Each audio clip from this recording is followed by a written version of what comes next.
जय सियापति रामचंद्र भगवान की जय। एक त्रिशा सरगहा सीता की रावण को फटकार और रावण का उसे लेकर लंका पहुंचना। खमुत्पततम तम दृष्ट्वा मैथिली जनकात्मजा दुखिता परमोद्विगिना भये महित वर्तनी रोष रोदंता भ्राक्षी भीमाक्षम रक्षसा दीपम रुदंती करुणम सीता हिया माणेदम ब्रवित।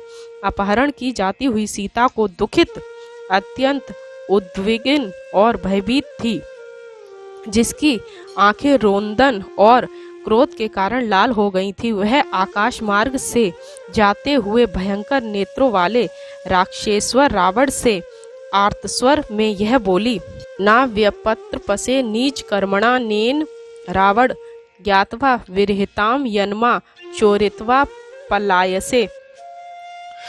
अरे नीच रावण, क्या तुम्हें इस गर्हित काम को करते हुए तनिक भी लज्जा नहीं आती, जो तू मुझे अकेली पाकर चोरी से उठाकर भागा जा रहा है। धिक्ते शौर्य चा सत्वम चा यत्वम कथित वास्तता कुला क्रोशंकरम लोके धिक्ते चरित्र मीदृशम। मेरा अपहरण करने से पूर्व तूने अपनी जिस शूरवीरता और बल का बखान किया था, तेरी उस शूरवीरता और बल को धिक्कार है। संसार में अपने कुल को कलंक लगाने वाले तेरे इस चरित्र को भी धिक्कार है। किम कर्तु शक्यमेव ही यज्वेनेव धावसी मुहूर्तामपि तिष्ठस्व न जीवनम प्रत्यास्यसि। ऐसी दशा में जब तू मुझे लेकर अत्यंत वेग से भागा जा रहा है, कोई क्या कर सकता है। हाँ, यदि तू एक मुहूर्त भी ठहर जाए तो तू जीवित नहीं जा सकेगा। ना ही चक्षुपथम प्राप्य तयो पार्थिव पुत्रयो ससैन्योवपि समर्थस्त्वम मूर्तमपि जीवितुम। उन दोनों राजपुत्र राम लक्ष्मण की दृष्टि में पड़ते ही तू अपनी संपूर्ण सेना सहित एक मुहूर्त भर भी जीवित नहीं बच सकेगा। साधु कृत्वात्मनम पथ्यम साधु मां मुच रावण मत धृष्ट रुष्टो ही भ्रात्रा सह पतिमर्म विधस्यस्ति विनाशाय त्वं मां यदि न मुच्छसि। राक्षसा निहता येन सहस्त्राणि चतुर्दश स कथम राघवो वीरः सर्वस्त्र कुशलो बली ना त्वाम हन्यच्छरेस्ति क्षणे रिष्ट भार्यापपि हरणम। हे रावण, तू अपने हित का भली प्रकार विचार कर मुझे प्रतिष्ठा पूर्वक छोड़ दे, अन्यथा मेरे हरण रूपी अपमान से क्रुद्ध मेरे पति अपने भाई लक्ष्मण सहित तुम्हारा समूल नाश कर डालेंगे। यदि तू मुझे नहीं छोड़ेगा तो जिस राम ने 14 सहस्त्र राक्षसों को मार डाला था, वे संपूर्ण अस्त्रों में कुशल बलवान एवं पराक्रमी रघुकुल भूषण राम अपनी प्रिया भार्या का अपहरण करने वाले तुझे क्यों नहीं मारेंगे। एतचान्यच्च परुषम विदेहि रावणांगना भय शोक समाविष्टः करुणम विललापः।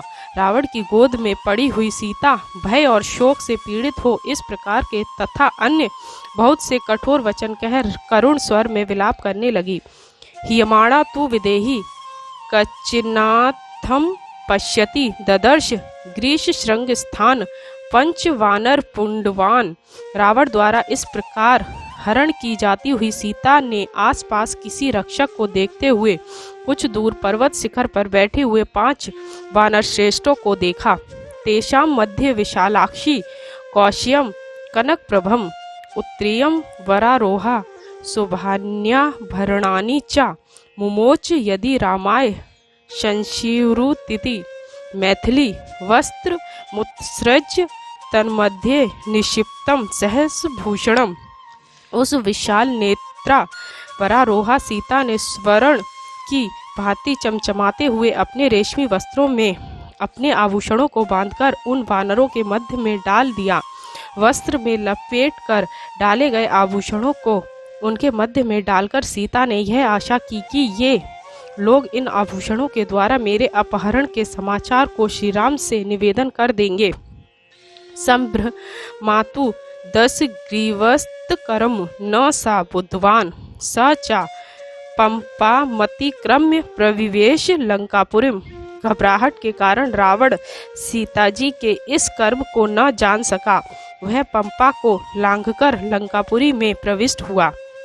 सौभिगम्य पुरी लंका स्वमन्तः पुरमाविशत तत्र निदते रावणः सीताम शोक परायणाम।